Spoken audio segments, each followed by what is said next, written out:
What's up, guys? Welcome to Daily Dose of Reddit. This is your host, Zach, and today's subreddit is r/Today I Fudged Up, my favorite, or one of my favorite subreddits, getting its own episode.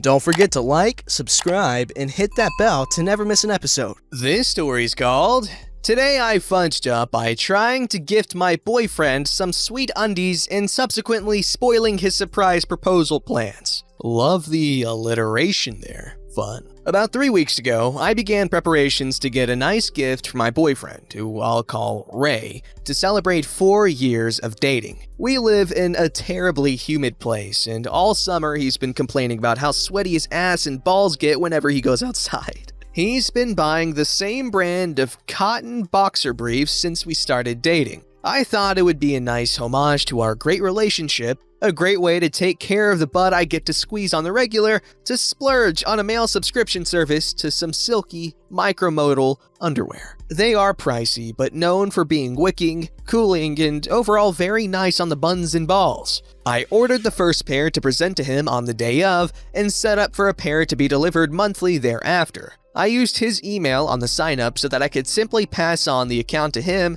after the first pair came. That way, he'd have full power to pick his colors and style every month, and easily return any if there were unexpected problems. One small problem. The receipt for this whole transaction is now resting in his email where he can find it and spoil my surprise. I sneakily hacked into his computer while he was out, by which I mean I entered the password he shared with me because he foolishly trusted me not to wreck his crap, and opened up his email. I simply archived the existing emails and set it up so that the future emails from the company would be auto-marked as read and archived as well. I know how to do this because I'm a brilliant hacker. I googled it. While carefully double-checking my devious work, just to ensure nothing slipped through the cracks, a new email pinged on arrival and caught my attention. A shipping confirmation for an engagement ring. I immediately noped off his computer, and of course, I didn't open the email, but the damage is done.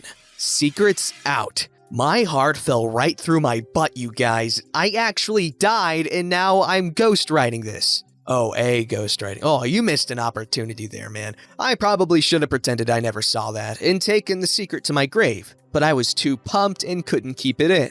Within the hour, I broke down and called Ray to sheepishly confess what I had done. He wasn't angry, but sadly disappointed that I spoiled the surprise. Here's the kicker. He didn't actually propose yet and still intends to make a thing out of it. My punishment for snooping is that the suspense is killing me. I've been forbidden from telling anyone that we're getting engaged until it's officiated. Every time we go out, the suspense that this may be the night drives me crazy. A romantic date at the beach the other evening ended with me saying, "Damn, I thought for sure we were getting engaged tonight." "Why would you think that I'm gonna propose to you?" he said. "That sounds like something you wouldn't know about because I keep it secret in my personal email." Now he started intermittently faking me out. The other day, he walked into the kitchen and presented me with a little hinged box, which turns out to contain a tie pin from his work. He keeps getting down on one knee, looking up at me and saying, "Gotta tie this shoe." The emotional stress of keeping this exciting secret within me, not sharing it with coworkers or family or anyone,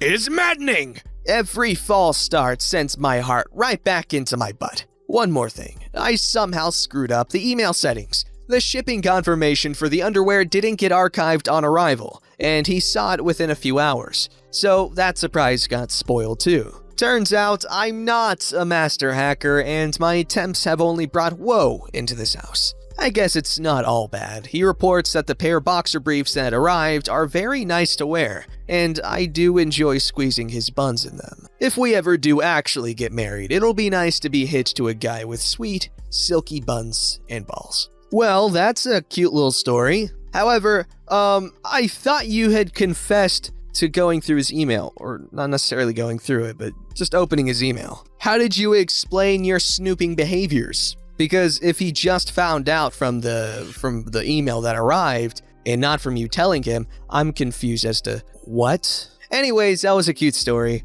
I'm glad it's worked out more or less, but you just delayed your engagement by at least 4 months. This story's called Today I Fudged Up by Taking LSD and Pretending to be French for 10 Months. Throwaway for reasons. So this was more of a screw up that happened quite a while ago, which only just caught up to me a few weeks ago, so also not today. About 11 months ago, I moved into a new house as a temporary sort of thing until I could get the money together to sort something out properly. I was hoping to have already moved out by this point. On my second day after I finished unpacking, I decided to break the house in with a nice acid trip. I brought some with me that I'd recently bought but not had the chance to use yet. Things were going well with the trip, but then it seemed to be getting really intense and I quickly realized that the tabs were much stronger than I had been told they were. And I thought being locked up in the unfamiliar house wasn't helping me relax. So I figured the best thing to do to relax would be to go for a stroll because I was starting to get pretty overwhelmed at that point. So I left the house to start my walk and my next door neighbor happened to be just arriving at the same time. It's a street of tightly packed terraced houses, so next door's door is about 1 meter away from mine. I'd not met anybody on my street yet and didn't realize this was a friendly, tight-knit community where people talk to each other. She said something along the lines of, "Hello, nice to meet you. My name's..." her name. "Are you new to the area?" So basically, I do this thing sometimes when people try to sell me things on the street, etc., where I pretend I can't speak English. I remember a few words from my GCSE French, so I just say some nonsense sentences, and then people usually leave me alone. In the state I was in, this conversation seemed it would be way too intense for me, and French just sort of came to me as my default response to the situation. My exact words were, "Je voudrais une boulangerie."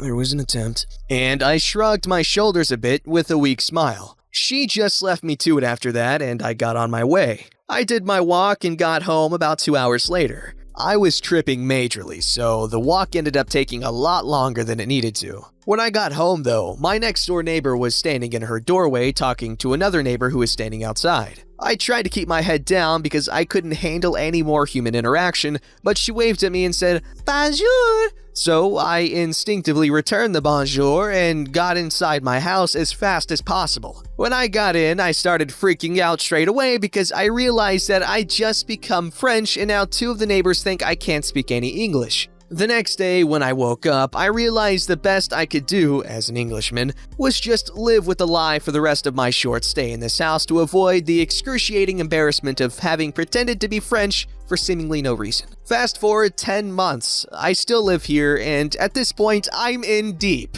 My life on the street is a web of lies. I've perfected my French accent over the course of 10 months. French me has learned a decent amount of English so he can hold disjointed conversation. I'd gotten to know the neighbors pretty well, and I was the nice, quirky French guy on the street. I didn't let the lie slip ever because every day and every conversation I had just meant that it would be even worse if anyone ever discovered I wasn't French. If I had friends come over, I don't have many so it wasn't too bad, they knew to never speak to the neighbors because of my strange situation. Most of them found it amusing, at least. Things were going okay, and I wasn't too worried about being exposed anymore because I'd gotten so used to it. I'm not home that much, and when I am, I rarely leave the house for any reason, so I only had to do it for maybe 5 minutes a day when I was out on my street. If anything, it was a nice way to spice up my day when I got to take on my French persona. French me, somehow, had much better social skills than the real me, even if his English was a bit limited. But then there was the day it all came crashing down. I was walking to my car and saw one of my neighbors coming towards me from the opposite direction with someone else next to her I didn't recognize. She stopped to say hi, as she normally does, and then she says to her friend, "This is LP, the guy I was telling you about." You might be able to see where this is going. Her friend hits me with a question in French that I didn't understand a word of. And I knew he was actually French straight away because his accent was way better than mine. I didn't know what to do and I just froze. Every second that went past just made it so much more painful, and after way too long of a pause, I just decided I had to come clean. I told her I wasn't actually French and couldn't speak French, and then I tried to play it off like some kind of practical joke I'd been doing on everyone. Nobody was buying that. I fast walked straight to my car and then let the embarrassment just swallow me for a while. I haven't spoken to any of my neighbors since, some of which I'd struck up a friendly relationship with over those 10 months. I make sure nobody is around whenever I leave the house, and I do a loop around the block in my car if any of my neighbors are walking down the street when I get home so that I never come into contact with them. Every time I think about the day I was discovered, the embarrassment physically hurts me. Edits. I didn't think this post was going to catch much attention, and I'm praying none of my neighbors use Reddit and see this and decide to come over to talk to me about all this. Some people seem to have a hard time believing that I thought keeping it going for 10 months would actually be a good idea. I'd like to remind people that when I made the decision to keep it up, this was supposed to be a very temporary living situation for me. Honestly, you should have just come clean right away after that first encounter, obviously. Oh, I wasn't really feeling well, and I kinda panicked and spoke in French, which is something I kinda do, and just tell her everything you told us, and then it's fine. They're like, oh, I understand. Well, it was nice meeting you, da-da-da-da-da, and now you have a cool little introduction story thing. And you'll be seen as charming and funny once you admit your faults. And everyone doesn't see it as a bad thing because you're admitting it and you're being open about it and you're putting it out there in the open, so it's not weird. I swear so many of these problems could be avoided if you're just open and honest about it, man. I mean, you could have at least taken the time to learn some more French just in case something like this ever happened. Oh man, well, that's that. This story's called Today I Fudged Up a Marriage. Obligatory, this didn't happen today, but a couple of weeks ago. So I sometimes drive for rideshare companies to make extra cash and keep me off of the couch. I live in a touristy area that booms during summer months, and vacation rental homes are common. So common that I sometimes do pickups and drop-offs at the same houses for different people week to week, and family-friend groups of people renting the homes are the norm. One particular day, I dropped off a guy at a beautiful home near the beach that I had picked up a guy from just an hour or two prior. So as we arrive, I mention this to the rider. Hey, I just picked up one of your buddies from here about an hour ago. No, must be the wrong house. Nope, he walked right out of that side door. I dropped him off at name's local bar. His girlfriend is still in there though, she stayed behind. I had seen her kiss him goodbye at the door, but didn't mention this to the rider. You guys having a family-friend vacation? This is a family-owned home. It's been in my family for years and we don't rent it out. Nobody lives here but me and my wife, and I've been in New York for work the past 4 days. Awkward silence as we both come to the realization. He got out and I drove away scolding myself for having such a big mouth. Thanks for all the support, you guys. I know I did nothing wrong, I just hate being involved in other people's businesses, especially when it's so negative. Man, that is actually really sad. Ladies, don't cheat on your men when they're gone for work. Also, guys, don't be the one that she cheats with, cause come on, that's messed up, and then running away before they even get home. Come on, that's just drive-by buttholery, man. This story's called Today I Fudged Up by asking Reddit which ethnic group to exterminate. Today I had been looking forward to the qualifying for the Formula 1 this weekend, and was browsing Reddit whilst also watching some older Formula 1 footage on YouTube. So it got me wondering. Some of these races used to really get me super excited for them. Now they're just boring and far too controlled. So I posed the question to r/Formula 1 to ask their opinions also. Shortly after posting, it transpired that the way I had asked the question could also be perceived as a little, Hitlerish. It somehow grabbed the attention of many people and managed to get to number 1 of r/all, and now my inbox is broken. Unfortunately for me, I am very anally retentive with things such as emails, texts, that I must open every single one. It would actually play on my mind so badly that I wouldn't be able to sleep if I didn't open them. So I must open and read every goddamn comment. Probably the worst thing to have to feel the need to do if you plan on making it to the front page. I thought it was slowing down because it got to a point where I was reading messages faster than they were coming, and the number of notifications was going down. But then everything changed when the FireNat USA woke up, and I've been playing catch up ever since. Took an opportunity to make this post since the message count was less than 100. Let's see what I go back to now. And the question is, if you could eliminate a race within the year, Which would it be, and why?